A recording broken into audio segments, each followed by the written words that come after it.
Have you ever promised yourself, starting tomorrow, I'll be disciplined? You set alarms, you make a plan, you feel motivated, and then tomorrow comes. You hit snooze, you scroll your phone, you tell yourself, I'll start later, and somehow later never comes. Now here's the strange part. It's not because you're lazy. It's not because you lack willpower. It's because your brain actually hates discipline. But what if you could trick your brain into liking it instead? Think about this. There are people who wake up early every day, work consistently, exercise, stay focused, and they make it look effortless. Meanwhile, others struggle just to get started. Same goals, same intentions, completely different results. So what's the difference? It's not intelligence, it's not motivation, and it's definitely not luck. It's how your brain perceives discipline. Most people think discipline means forcing yourself to do things you don't enjoy. Wake up early, work hard, avoid distractions, stay consistent no matter what.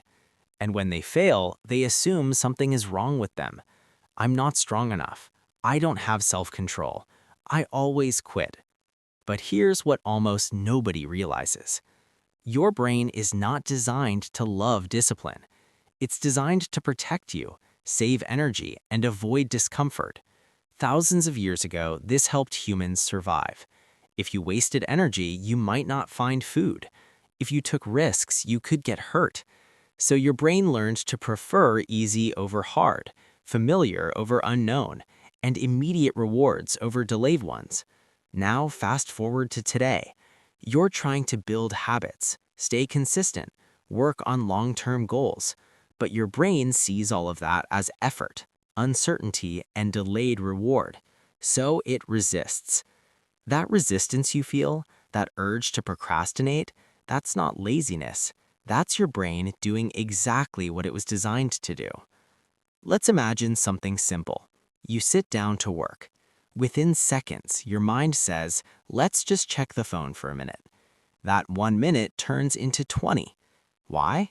Because your brain knows your phone gives instant rewards.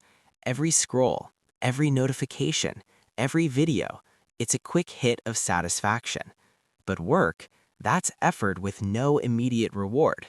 So your brain chooses the easier option. Not because you're weak, but because your brain is efficient. Now here's where things get interesting. Your brain is controlled by something called expectation. Not reality, expectation. If your brain expects something to be painful, it avoids it. If it expects something to be boring, it delays it. If it expects something to be hard, it resists it. But if your brain expects something to be enjoyable or even just slightly satisfying, it becomes easier to start. This is why some people genuinely enjoy working out or studying. They didn't start that way. They trained their brain to associate those activities with something positive. Let's go back to your morning again. Your alarm rings. If your first thought is, this is going to be exhausting, your brain immediately looks for escape. Snooze button.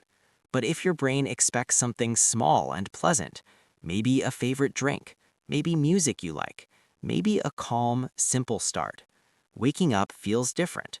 Not exciting, but not painful either. And that small shift reduces resistance. Here's the key idea you need to understand. Your brain doesn't resist discipline. It resists negative emotion attached to discipline. That means if you change the feeling, you change the behavior. Now let's go deeper. There's a reason bad habits feel automatic. They are easy, familiar, and rewarding. Good habits feel hard because they are new, effortful, and delayed in reward. So if you try to force discipline using pure willpower, you're fighting your brain every single day, and eventually you lose. But if you change the system, you don't need to fight anymore. You guide your brain instead. So how do you actually do that? First, make everything smaller than you think. Your brain gets overwhelmed easily. If you tell yourself, I'll study for 2 hours, your brain sees it as a threat. Too much effort, too much time, too much pressure, so it avoids starting. But if you say, I'll do this for 5 minutes, your brain relaxes. That feels safe. And once you start, something interesting happens. Momentum kicks in. 5 minutes turns into 10. 10 turns into 20. Not always, but often enough to build consistency. Second, add instant rewards. Your brain cares more about now than later, so don't rely on future success. Attach something enjoyable to the process. Listen to music you like. Work in a comfortable environment. Take small breaks as rewards. Now, your brain starts connecting effort with something positive. Over time, the task itself becomes easier to approach. Third, remove as much friction as possible. Friction is anything that makes starting harder. A messy workspace, too many distractions, unclear tasks. The more friction there is, the more your brain resists. So simplify everything. Prepare your space. Decide exactly what you'll do. Remove distractions before you begin. Make starting feel automatic. Fourth, shift your identity. This is one of the most powerful changes you can make. Stop saying, I'm trying to be disciplined. Start saying, I am someone who shows up. At first, it might feel fake, but your brain wants consistency between belief and action. So if you repeat this identity, your behavior slowly aligns with it. You don't chase discipline anymore. You become the kind of person who acts that way. Fifth, stop aiming for perfection. Perfection creates pressure, and pressure creates avoidance.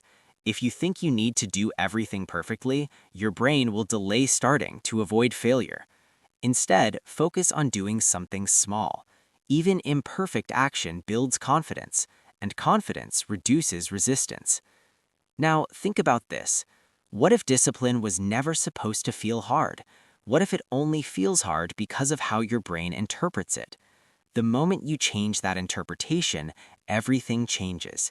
You stop forcing, you stop fighting, you start flowing.